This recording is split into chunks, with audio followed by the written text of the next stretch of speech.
We are back for another Milk Crate moment with one of my favorite people, Neil Haley, the media giant. Neil Haley, I'm just going to say this about you is that Neil is my social media manager, right? Is that what That's you right. would call? Is Yeah, that what call I me call you? marketing, the social media manager, ideas of what's happened. We chat about things, but definitely social media manager, podcast, or more just basically putting together video, audio, whatever we need to do. Yeah, and listen, we'll talk more about that at the end. But Neil, you know that I really like to start this podcast with what's your Milk Crate moment? See, and this is a really interesting thing. There's been multiple milk crate moments in my career, and they constantly happen because we have to make decisions where we feel down about our business, or we don't feel really comfortable about what's happening with our business. But we talked about this one, and I think the biggest one was to go ahead and let go of my job. So I was a full-time entrepreneur for years, went and took on a job right, I guess, right before COVID. I guess it was a good idea that I ended up doing that, not knowing the retrospect. Had a full-time job and a full-time business, and I decided finally to let go and give up my job with the company I was working for, which was a guaranteed paycheck.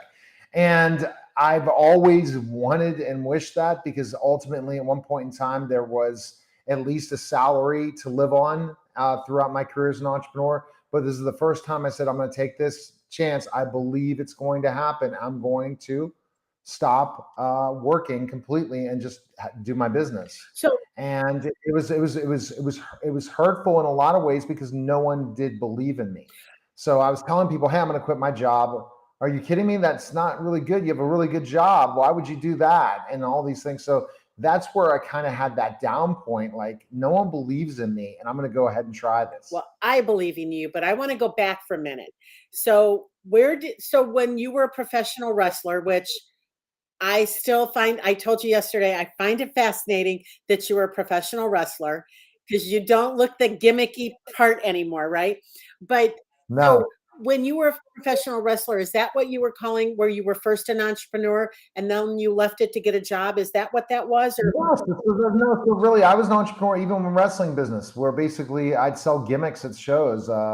We as wrestlers did not survive off of what we got paid, so we had to make sure we figured out other ways to make money, and that would be selling merchandise.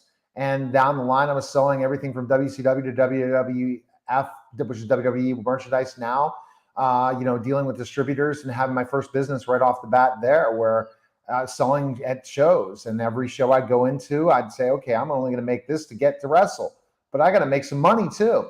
So I had that entrepreneurial mindset even at that point in time. awesome. So all right. So I wanted to make sure, but so let me get this right. So you had to get beat up to sell stuff to get paid to get beat up, right? It's kind of like Because it was the dream. I was living the dream. I was hoping to make it to WWF, and I was very, very close. And I I love ended up it. wrestling overseas and doing a lot of big, awesome things in my career. But no, I just said no.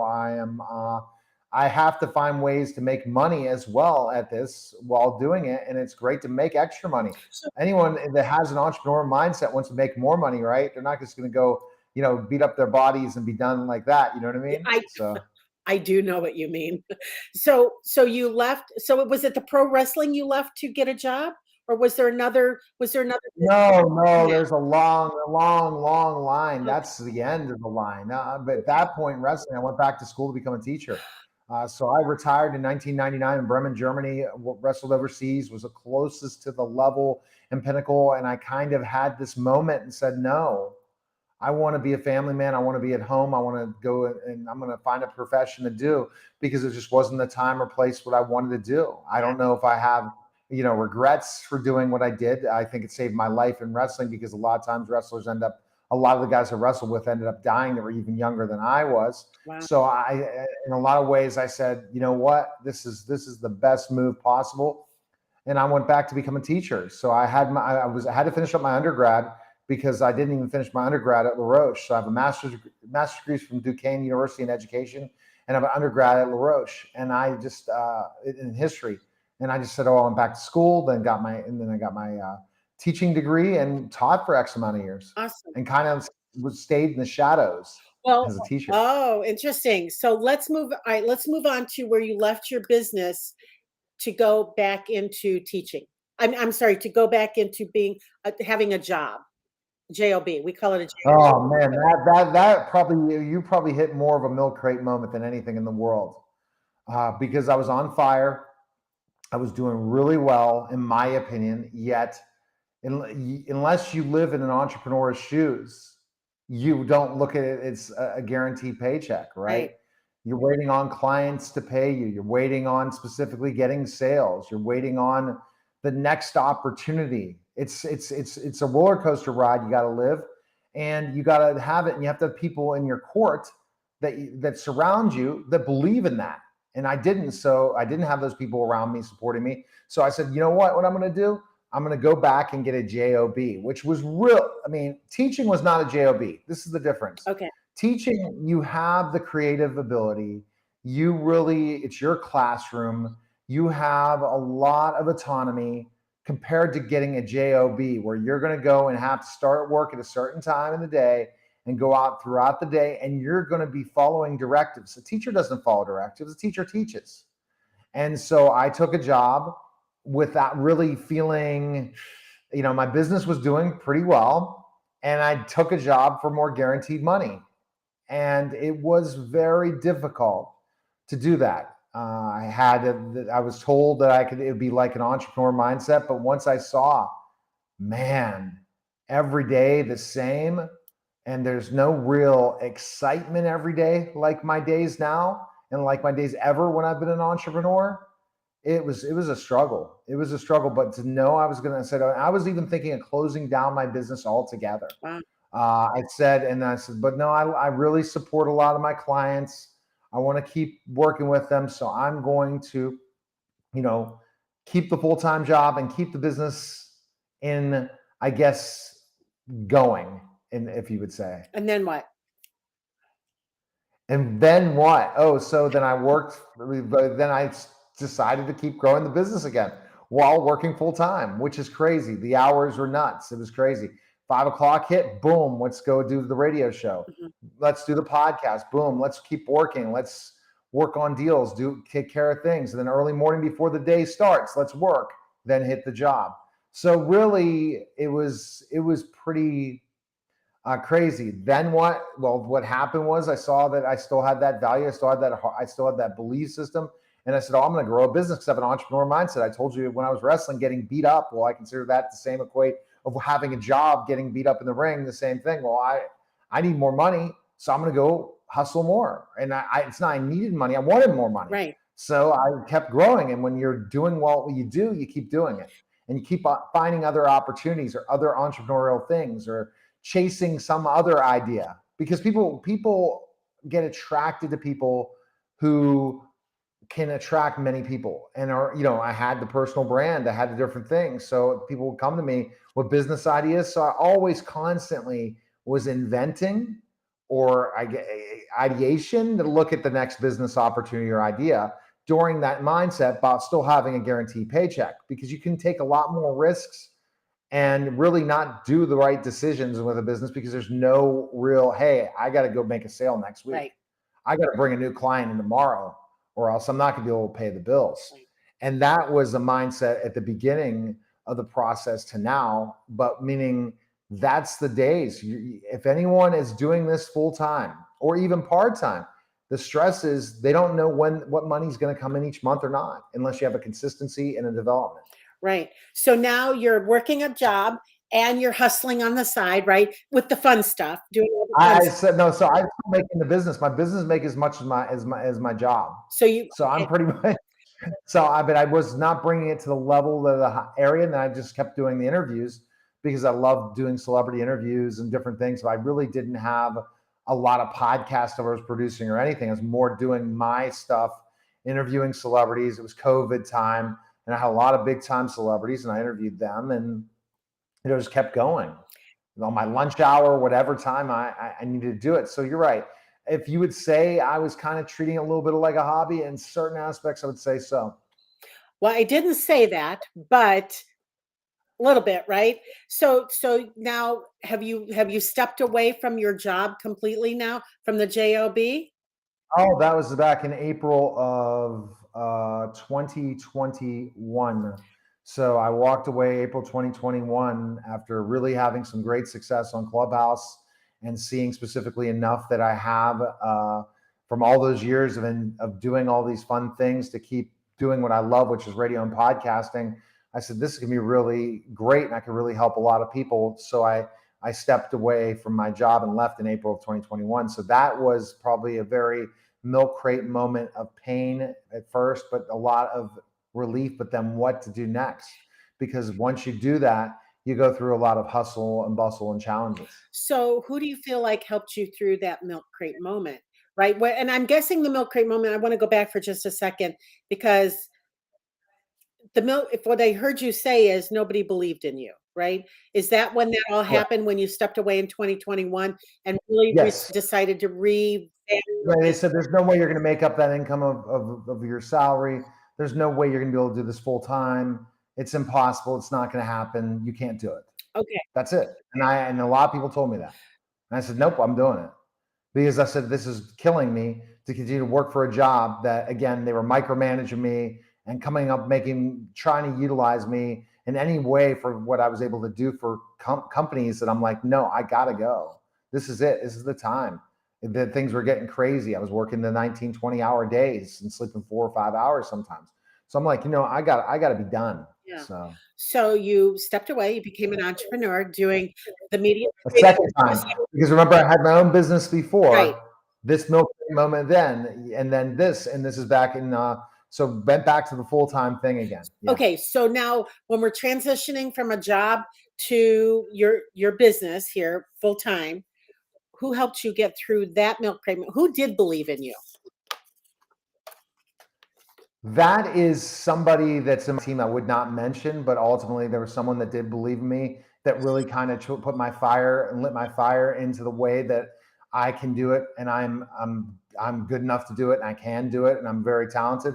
When lots of people have always downplayed me, even wrestling, and now it's pretty much myself telling myself I can do it, I can move forward, I can get higher up. I just needed one person to believe in me, and that's it. And that was all I needed to kind of build the confidence in sales to a level beyond belief, and to the confidence I can bring in business anytime I want. It's more about the right business, and it's all more about what are you going to do, because operations wise business, thinking of all these different things, what works and what doesn't work in this crazy world that we live in today, and that things change like every day. It's like experts come up with something new every day. In marketing, you got to just literally be constantly studying and looking for. So if I would tell you where I am today is going to be where I'm going to be in a year, that's not going to happen, because that's how much we have to really pivot in these changes. If we're not pivoting and learning constantly, we're not going to be growing to the level that we need to grow to help our clients, and also help hopefully more people than just our clients, being able to reach people through social media, being able to reach them through podcasting, be able to reach them through whatever means necessary. I could not agree with you more. And I think that it's so funny because as an entrepreneur for the last 38 years, it kind of stayed steady, right? For probably the first 30, 32 years. And now in the last 6 years, it is like changing almost monthly of what we're doing. And it's so interesting that so many people don't want to change. Isn't that interesting? They don't want to change, or they ultimately believe whatever they saw on a course or something. Yeah. As this is the guru and this guru. But these gurus aren't updating their materials. No. These gurus are not updating anything. And if you were told, oh yeah, I need to do Facebook Lives for all the time, or I need to do Instagram Live, that's hot. And no, it's now short form, and everything is short form. And yet you aren't told that, or yeah, it's short form, but it's no longer Instagram. It's going to change. Everything changes every day. And now the point of entry into this industry is crazy. So you say, okay, I'm going to hire an agency. Great. Well, is that agency keeping up with things? Or are they trying to keep up with their profits?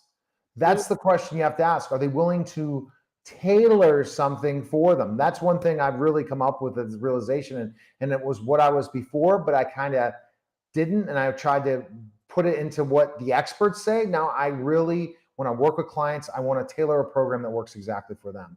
And that means it's a lot more work. And that means it might not be as much of a profit margin at the end of the day, but it's about helping people at the end of the day, because you're going to get the next opportunity. The more you help other people, other opportunity knocks all the time. And I flat out have seen it in the last couple of months for sure, by doing always what is best for the client. And that's hard because we got to make money. We got to make bills at the end of the day. So we have to really understand. And the only way to be able to do it right and know you got to make changes is educate yourself and taking courses. But I'm not saying take courses always from the gurus. I think that you need to look at who's really killing it on that social media platform, driving traffic, who's really good at SEO, and see, are they really practicing what they're preaching? Right. Because if they're not practicing what they're preaching, then just go find some of these YouTubers that are killing it and they're talking about specific and niche thing, sign up for their course and learn from them, or learn from their free stuff, and then implement it and teach it to your clients, and then implement it for yourself as well.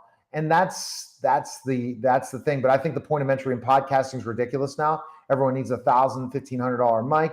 Everyone needs a 1080 camera. Everyone needs to have specifically the best sound quality perfect. They have to get rid of their ums and ahs. They have to make it so it's crystal clear. They have to put all these different things in together. And then they have to do everything from their show notes correctly to what their website is and all these different things. And if you are starting as an entrepreneur and you're hearing all this stuff, say, I'm going to start a podcast, you're going to be disappointed at one point in time, because you're not doing it for the love of it. You're not doing it for the long term. And you're going to look at all these people and compare yourself to all these other people that ultimately have done it for a long time and maybe had that one big break. So you have to say to yourself, what is the best thing and why I do things? I'm not going to go and put all this money into starting up something unless I do a business plan, look at the evaluations, look at what's going to work and what's my ROI going to be. At the end of the day, you need all those things, but you have to create phases to go for them. If you don't have a phase, I'm on this phase in my business now. Now I'm going to do email marketing. I'm in this phase right now. I have enough subscribers. Now I'm going to go ahead and create a certain sales funnel to create a course. People are creating courses. People are creating podcasts. People are writing books with no plan at all. No plan. I see it all the time. And I'm just like, dude, what are you doing? Because if somebody's telling you that's going to be the end all be all, no, there's certain phases to your business, as Jean, you teach all the time too. Well, I want to go back. I want to stay on the podcasting for a minute. And I knew we would go long on this podcast because you have a lot to share. But I think I'm sure I told you when you reached out to me because I did a 5-minute podcast or something with you last year. And I wanted to do a podcast, but when I really found out what was involved in doing a podcast to do it right, I didn't want any part of it. Right. Who has time for that? But I feel like I did something really smart. I feel like number one is I hired somebody who talked to me about podcasting to run my podcast for me. So I said to her, all I want to do is log in 5 minutes before my guest and chat with them. And I don't want to do any of the other stuff. Right. I don't have time for it. And it's not fun. Right. It's not fun. But then I called you. I had a conversation with you. And you gave me a few tips here, right? But what do you remember what the big outcome of that was? Do you remember what the big outcome of our conversation was? The outcome of that conversation was that you wanted to be more of a signature to talk about Milk Crate Moments and have a conversation. I guess the outcome of it is that you now know the value of podcasting more. As I've taught people, it's about meeting relationships and networking versus the number of downloads and things like that. I don't know exactly that. You can explain the outcome if you want to, Jean, because you're very, I guess I'm so media trained on questions. I'm going to answer what questions I want to answer. I'm going to tell the truth, right? And the truth was that I'm like, okay, this man knows way more about podcasting than I will ever care to know. And how about if you do a VIP, we do a VIP together, a VIP day. I begged you almost to do a VIP day with me, right? Yeah. And and look what really happened after that, right? Then I We ended up, start we figured out the need of what you needed because you have already a great podcast producer. You needed somebody who's going to, work on getting yourself out in social media more on a regular basis, being social media manager, and also provide the resources for all the different things that you're doing with your great team that you have. yeah, and look at you. You've got me on YouTube and thousands of views, and you've got me on Instagram where I was like, I cleaned my Instagram up, and I'm like, yeah, someday I'll get back to that, right? But social media does take some commitment and consistency, and that's really what you're providing for me right now, right? Is you're providing the commitment that I don't have for social media, That's which the biggest thing is that social media management's the biggest the situation. We're talking point of entry in podcasting. I could go to so many things. If I went a mile a minute involving podcasting of all the things you need, and I didn't even list them all. And the VIP day, I listed everything to Gene. And then that's changed again 20 times where some people are spending $5,000, $10,000 a month just on their podcast alone. It's crazy. When you talk about social media management, it is really so important for people once they meet you to have multiple ways to see you. Social media, podcasting, a book, speaking. The more you see somebody and the more you see that they bring value, the more you're going to have the opportunity when you have that conversation for them to say yes. That's it. That's the bottom line. And social media is something that you could just say, I don't need social media. Your clients or potential clients are getting so educated in this now. If they don't see you doing all this stuff, they're going to start saying they're not very with it. They really don't know what's happening next. And it's happening. And it's happening faster and faster because of products like ChatGPT, or we're going to go into Web 3.0. It has to become their own marketer if they have their own business, at least to educate themselves to a certain level, because they're going to miss out. And then they're going to find these sharks, they're going to sell them, giving them a promise. But if you educated yourself, you wouldn't get caught on that. I couldn't agree with you more. But I also think too, as we get more understanding what we need to do as entrepreneurs, there are things we should not be doing in our business. And honestly, Neil, I should not be creating my own shorts and creating my own Instagram posts and I shouldn't be doing that. No, We can talk about what we're going to do, which you and I do talk about that, but I should not be doing the background work, right? That's for companies like yours, the media giant. exactly. So, you're right, because the thing is that you spend time doing something that's not going to bring you money. Because this is the thing that people have to understand. Let's say we didn't have a business card, Gene. Mhm. And then our business card is our book. If we don't have a very good website, let's say we have a local business, we don't have a good Google My Business, the first impression is the most important thing. And people are becoming more and more impressionable. One thing, Google My Business, again, for a lot of local businesses that have the local search, if they have a physical address, now Google My Business is big about posting every day on Google My Business, which I've seen my clients increase their traffic. And then I decided, well, they asked me to post there. So I did some more research. That's the thing I do. If something works, I'm going to learn more about it. Heck, Google's ranking people higher if their Google My Business page is active more. So go figure, you'll rank higher on Google. You'll get more traffic to your website, all those different things. And then just imagine if, Gene, you're Google searching a local business and you pop on their Google My Business page and it's not stagnant and they could click on a video.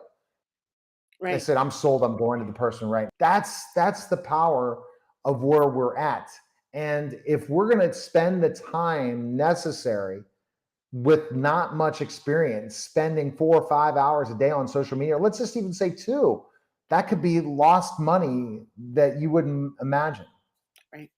Well, all right. Well, we have way surpassed our time. So I want to talk about your business for a few minutes because first of all, as a social media manager, you are a freaking rock star, right? Keeping me in the news, right? You're keeping me in the news. I'm always so surprised. I start getting Facebook likes and comments and things. I'm like, what are they responding to? And then I go look and it's like, oh, Neil's put something else up there. So I love that. I love to be able to go there and see that you have kind of promoted me, right?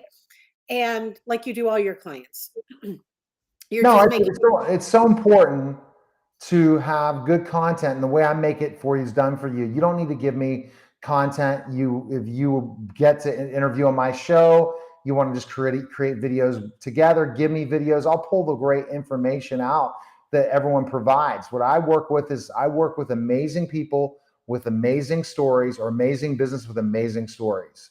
And really, that's what I want to do. I don't want to work with people that are not exciting, not having something that's going to provide value. Because if you don't have anything interesting, if you wrote a book, you shouldn't have written that book. If you don't have an interesting podcast, you shouldn't have had that podcast. If you didn't have an interesting business, then you might have to rethink what kind of business you have. But if you have those qualities I talk about, it's all about getting it out to the masses, because everything needs to be done. And I mean, I look at myself every day and say, well, what do I need to do next? What else do I need to learn next? And this reminds me what happened on Clubhouse, where it was like I went in, hey, I'm a radio show host for X amount of years. I could call myself a podcaster, but I really didn't really educate myself in podcasting. Went on a stage, was put on as one of the top leaders. And I'm like, okay, I need to educate myself. So that's the lesson learned, is we're not educating ourselves and growing and learning every day. We're going to lose out, because this is where everything's going. Yeah. Well, how can people who want what I'm getting, right? How can they get that from you? How can they connect with you? Well, it's really simple. You can go to neilhaley.com right now, and there's an opportunity to schedule a call with me by email, me at neilhaley@neilhaley.com, and reach out to me. I have my phone numbers on the website as well. Give me a call. Any way you can, reach out to me on social media. Join the Media Giant Facebook group, friend me, follow me everywhere, and all social media. I'll find you. And especially if you friend me on Facebook, or you become part of the Media Giant community, we always are wanting to share content, because what I try to do is promote everybody's stuff, because it's so great to show people who are out there creating content. And I really appreciate everyone. And I appreciate, Jean, you having me on your show. I've really enjoyed it. Well, I'm so happy that you said yes. And this is what I'm waiting for. I'm waiting for someday you're like, I interview celebrities, and you will not believe I just had Jean Kuhn, the biggest celebrity out there in small business, on my show. That'll right? happen. If you put it down there and dream and achieve it, it will happen. That's the bottom line. You have to write those things down. You have to put them on a poster board and look at them. I've got a vision board. Well, that vision board's got to be there, and you got to say big numbers, and you got to think big. And that's it.